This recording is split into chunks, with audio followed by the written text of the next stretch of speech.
All right. Well, it's really good to see everyone again. I hope you had a good couple days, and those of y'all that it's your first semester here, again, that you're getting adjusted. I know it's.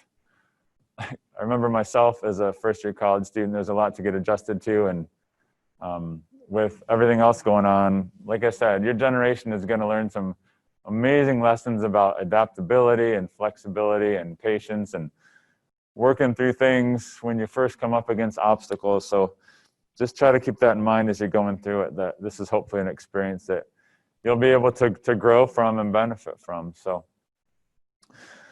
we talked about website issues already. So today I wanted to talk just a little bit about how environmental science works.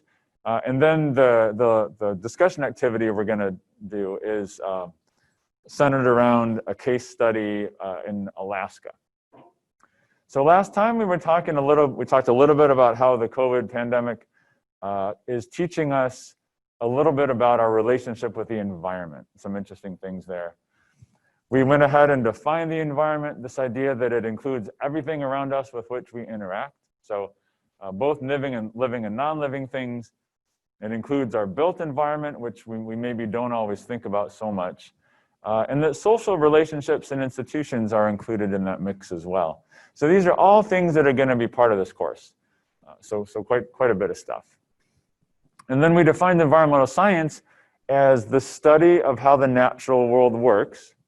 So learning about, what makes ecosystems function the way they do, what causes species to be where they are and do what they do.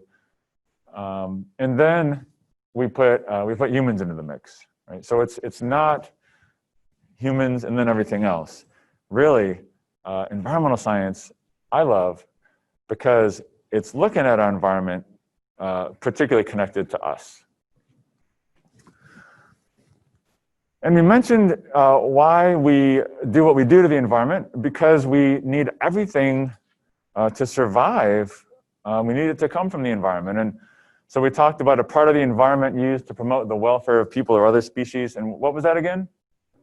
Resource, absolutely. So we talked about resource. And, resources can look very different depending on how they're acquired. So there's a picture of a wind farm here, a picture of a mining operation to get iron ore. What might be some of the differences in how we acquire those resources? Any thoughts come to mind?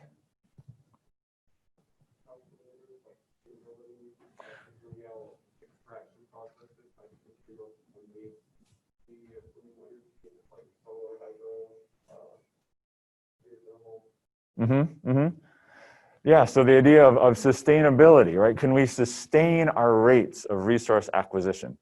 So it's pretty clear, right? We're never going to use up the wind, right? As much energy as we can get from the wind, get from the sun. It's not going to affect the ability of those sources to provide energy in the future. Where we're extracting minerals, it's a little different story, right? There's a fixed amount out there. These things form very slowly, much more slowly than we use them. So we have to think about, how much of these resources are out there, how fast can we use them and still have them for how long, right? So for instance, coal is something that our society has used for a really long time. And we're starting to think about, how much is actually there, like how long are we going to be able to use it for? So we talk about this term a renewable resource, and that's an important distinction to keep in mind. And so that word right in there kind of clues us in on the definition when we talk about a renewable resource. So a renewable resource is a resource where those levels are replenished by natural processes. And I'm going to tack one more piece onto this. I'm going to say the resource levels are replenished by natural processes at the rate that they're used, right? So in other words, as fast as we're depleting the resource, like that's the rate that it's being made available, right? So things like wind energy, it's renewable, which means, it doesn't matter how much wind energy you use, it's still going to be available, the next day. Solar, I don't know, if we cover the entire planet in solar panels, I don't think we're going to get there, but like, you know, for all intents and purposes, social energy, solar energy is also renewable. So we'll talk more about this later on in the course and how some resources don't fit really neatly into either one. But this is a good kind of dichotomy to sort of break things down in our thinking. So we're going to talk about lots of different things in this course. And I like to think just for a moment about, you know, how we figure things out, right? How do we know things? So you think of all the things in your brain that you hold to be true. Like, where did that come from?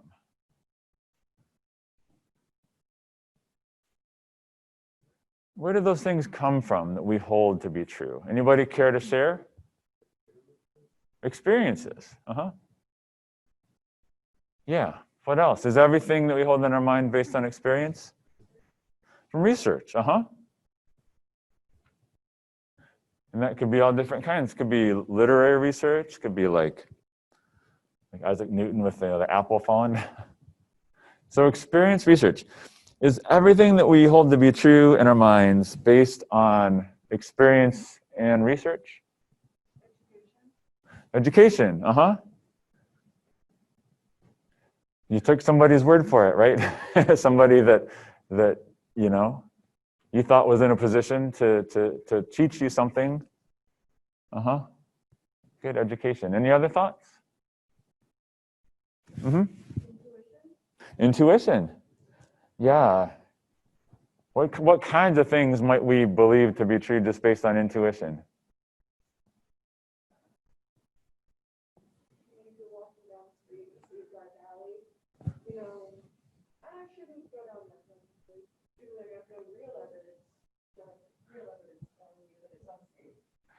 So that's an interesting one, right? Because it sounds like those are like, yeah, like they're based on things that we've heard or learned. But wherever that comes from, something just tells us without necessarily having experience or data that we should or shouldn't do this. I don't know. I guess I think of some more mundane things like, you know, I may believe that, you know, Foo Fighters are like the greatest musical group on the planet. And I think that's true, you know. But you may disagree, and that's just sort of my like intuition. Like, you know, I can't like show you numbers that would convince you necessarily. It's just kind of a thing. So I think it's important. Like, so we're going into like a science class, and so I like to kind of break down how we know things and what falls within the realm of science, if you will. So I don't know. I've broken it down this way. I don't know if this is useful for y'all or not. So I think we believe a lot of things based on authority. And so, like, I put teachers in this category as well, like from education. Like, you know, we haven't necessarily seen all the data for everything that our teachers teach us, but we believe what they have to say. Now, whenever I can, I'm going to share with y'all data, right? Because this is a science class. But there may be times when we'll listen to authority as well.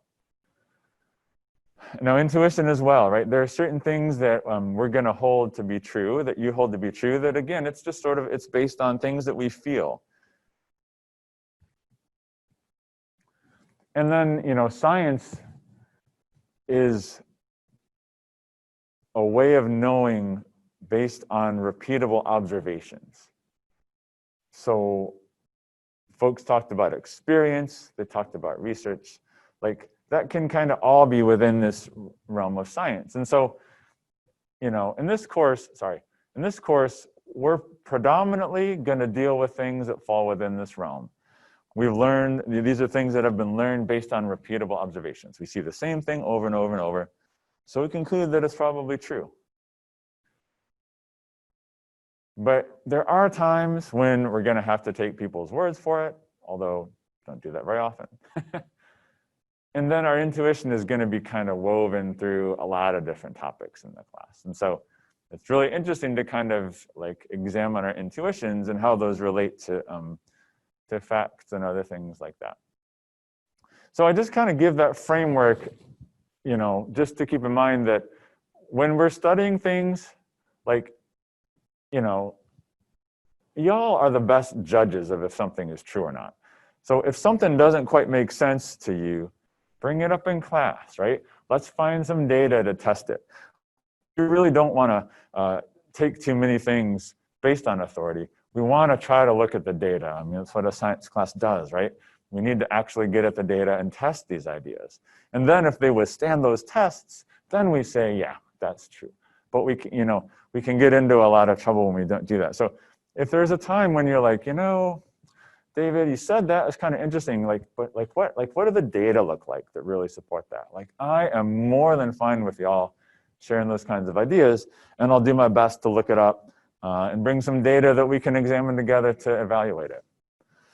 Because we're all scientists. We all are. You might not think of yourself as a scientist, but we all are. And I know you've seen the scientific method before. I know this is review, but I just wanted to touch on it as to make sure we have a common understanding here. So the scientific method, right? The whole idea behind the scientific method is to bring data to test our ideas, right? It's to confront our ideas with data. So it begins with an observation. It's an observation about the world that's interesting that maybe we don't really understand. We think of an example, quick example. It could be something you saw like walking across the quad today,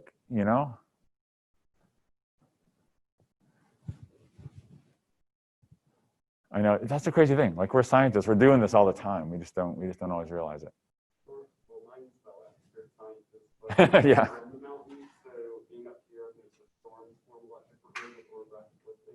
Okay.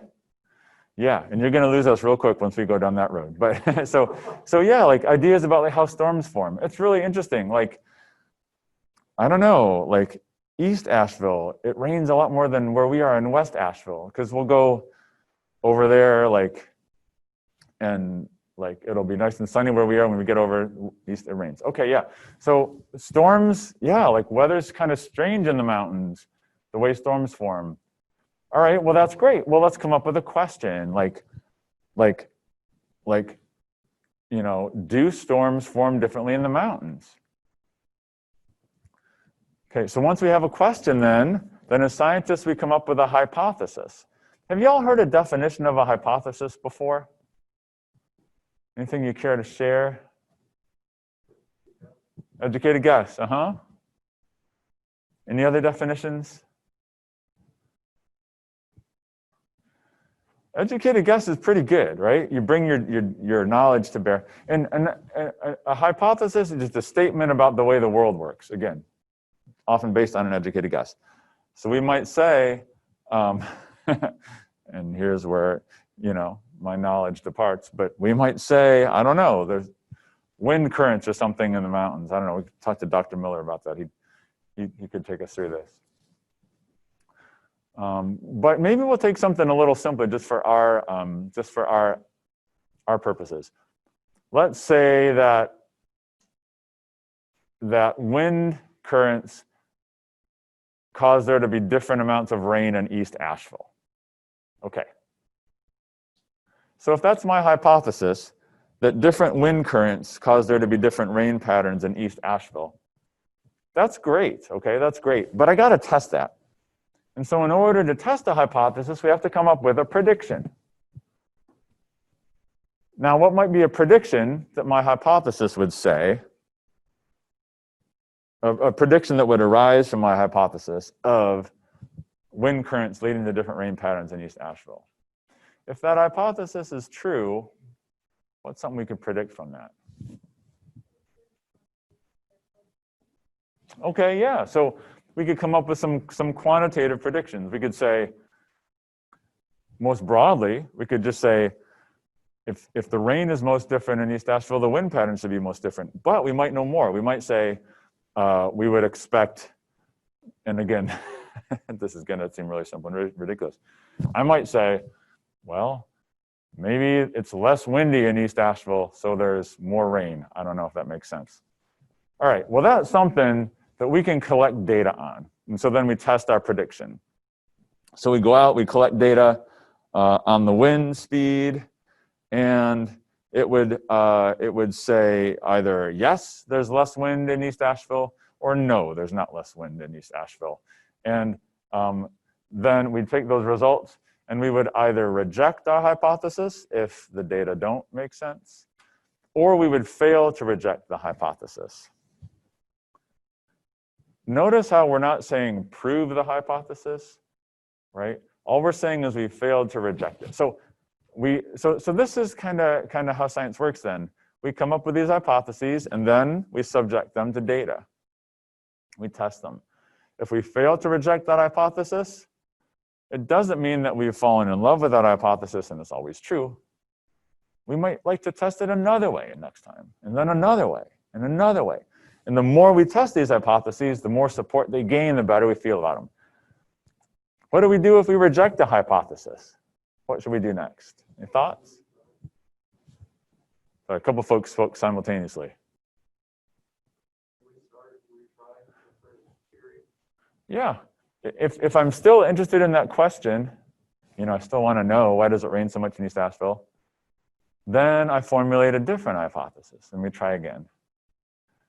And so this is the way science works, right? So the question, observation of warming air temperatures, right, led to questions about, why that has been occurring. That led to different hypotheses, many of which have been tested now. And so we're getting to this idea that, increasing greenhouse concentrations, it looks like are really playing a role in atmospheric air temperatures, right? So, but we got to keep testing it, right? We got to keep testing it other ways. We got to keep coming up with other hypotheses, right? So this is a cycle that kind of keeps going back and forth. All right, any questions on that before we move on? Again, I know you've been seeing this for some cases maybe 10 years, but I think it's good to review. I'm a scientist and I find it good to review, so I think it's a good thing every now and then. Awesome, okay. Anybody been to Alaska? No, usually there's a couple in the class, but nobody that lucky. My parents have been to Alaska. I heard it's very nice. They brought me a t-shirt. So this is a case study of environmental science in action, and it'll allow us to apply the scientific method to a very important question, which is, it relates to pollution and where it accumulates in the world.